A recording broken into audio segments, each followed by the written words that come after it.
ኢላራ ቢጫ ብርሃን የምትመስል ደስተኛ ልጅ ኖረች። የቀድሞ ጉደኛ ስሎ ቀለም አፍንጫዋ ላይ ያሉ ምልክቶች ደግሞ የቀረፋ ብናኝ የተረጨባቸው ይመስላሉ። ጥንቁቅ አጋርና የልቧ ረስቲ የተባለ ውሻ ነበረ። ረስቲ በመሬት ስር በሚያልፍ ንፋስ ቱቦ ውስጥ እየተንቀጠቀጠ ሳለ የጠቀችው ውሻ ነው። ረስቲ የአንድ ዝርዝር ጉዳዮች ሳይሆን የበርካታ ዝርያዎች ድብልቅ ነበር። አንዱ ፈለው የቆመ ደግሞ የሚወርድ አይዴዶ ደግሞ የታማኝነት ትርጉም ያላቸው። ረስቲ ዝምተኛ ቢሆንም መኖር ብቻ ጥልቅ የታማኝነት ስሜት ይሰጥ ነበር። በየሳምንቱ ቅዳሜ ኢላራና ረስቲ ሳንላይት ቫይረስ ወደሚባለው መናፈሻ ፕላኑ የመናፈሻው ምንጭና የአይኑ የኦክ ዛፍ አካባቢውን ልዩ ያደርጉታል። የኢላራ ልማድ 2 የቀራፋ ብሔረሰቦች መግዛት ነበር። አንዱ ለእያ አንዱ ደግሞ ለረስቲ። ዓላማ መጽሐፏን ስታነብ እሱ ደግሞ የታማኝነት ስራውን እንደጨረሰ ሰው አገኘን በእግዴ ላይ አሳርፎ ያርፋል። በዚያ መናፈሻ ውስጥ አዛውንቱ ሄሎክ የሚባል ሰው ዘወትር ይታያል። እሱ በእውነት አዛውንት ባይሆን ደህንነቱ ሕይወት በፊቱ ላይ ጥልቅ የጭካኔ መስመሮችን ቀርቧል። ሁል ጊዜ በአንድ ወንበር ላይ ተቀምጦ ለርግቦች ዳቦ ይጣላል።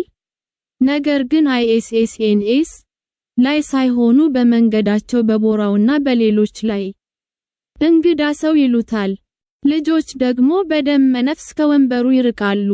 ሬስቲ ጀምሮ በኢላራና በዚያ ወንበር መካከል ይቆም ነበር። ሄሎክ ትቀቅ ብሎ ሲመለከት ረስቲ ከውስጥ የሚመነጨው የቁጣ ድምፅ ያሰማ ነበር። አንድ ቅዳሜ ቀን አየሩ ዝናብ ሊዘንብ እንቀጥላለን። ኢና በባህር ላይ ወንበዴዎች መጽሐፍ ተመስጣ እያለ ሄሎክ ከመቀመጫው ተነስቶ ወደ ምዕራብ በር ማውረዱ የውሃ ምንጭ ሲዳዳ አላስተዋለውም። ሆን ብሎ የዳቦ ቁራጮችን ውሃው የሚፈስበት ቀዳዳ ላይ ውሃ መጣለው እንዲቋጠር አደረገ። ኢላራ የጨው ይዘት ያለው ብስባሽ በልታ ስለነበር ውሃ ለመጠጣት ስትጠጋ ሄሎክ በደረቁ መጠጥ የሚመስል ድምፅ የደካማ ነኝ አለ። ረስቲ ወዲያውኑ ሰውነቱ ተወጠረ። አፍንጫውን በኢላራ እግር ላይ መጫን እንድትቆም ምልክት ሰጣት። አይኖርህ ረስቲ አለችው ራሱን እያሻሸች። ውሃ ብቻ እኮ ነው። የጤና ውሃ ለመጠጣት ስትጎነበስ ሄሎክ ተንቀሳቀሰ። ይህ ዝም ብሎ ድንገተኛ እንቅስቃሴ ሳይሆን የፈጣን ነበር። በአንድ ጠንካራ እጁ የኢላራን አፍ ሲይዝ፣ በሌላኛው ደግሞ መሃል ገላዋን ይዞ ከመሬት አነሳ። ዝም በይ፣ አያትሽ ያዝሻል አላት። ድምጾች ከእይታ ሕይወት በላይ የሚያስፈራ ነበር። ወደ ምዕራብ በር በፍጥነት መርመድ ጀመረ። እዚያም አንድ በይነመረብ ሞተሩ ተለኩሶ ይጠብቅ። ኢላራ በድንጋጤ ተዋጠች። እግሩ በአንድ ወቅት ብታንቀሳቅስም የሚረግ መንገዱ አየርን ብቻ ነበር። ለብዙ ብትሞክርም ሰውየው እጅ አፍን አሳይቷል። መጽሐ መሬት ላይ ወደቀ። ረስቲ ግን አልሆንም። በዚያ የመጠቃት የአገር ውሻ ጠፋ። በምትኩ ግን ታላቅ የተፈጥሮና የውሻ ቁጣ ተተካ። ረስቲ ኢላራን የያዘውን እጅ ለመንከስ አልሞከረም። የሰውየውን መቆሚያ ኢላማ አደረገ። በከፍተኛ ፍጥነት የሄሞክን የፊት ጀርባ በጥርጥር አጥብቆ ያዘ። ሄሎክ በድንጋጤና በህመም እግሩ ተብረከረከ። ኢላራን የያዘበት እጁም ላላ። መሬት ላይ ወደቀች፣ ነገር ግን ነፃ ወጣች። ሄሎክ በሎክ እና በህመም እየተቆጣ ወደ ውሻው ያዘ። አንተ ርካሽ ውሻ ብሎ እየተሳደበ አጭር ቢላዋ ከኪሱ አወጣ። አየር ላይ ውሸትን ለመሞት ሞከረ። ረስቲ ግን ወደተኛ አላፈገፈገም። እንደ ጥላ ወዲያ ወዲህ እያለ ቢላዋው እንዳይነካው ራሱን ይጠብቅ። ልብቱ ሙሉ በሙሉ ሰውየው ላይ ነበር። ረስቲ ሰውየውን ለመግደል ሳይሆን ለመምራት እየሞከረ ነበር።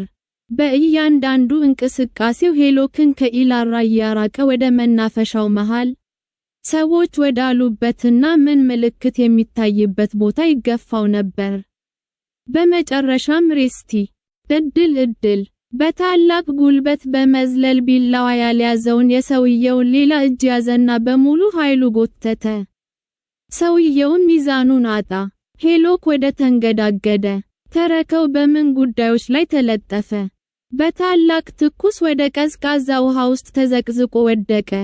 ይህ ሁሉ ግርግር፣ መላእክቱ፣ የውሻው ድምፅና የውሃው መረጨት የመናፈሻውን ሰዎች የተመለከቱ ሳቤ ሰዎች ወደዚያ እንዲገቡ።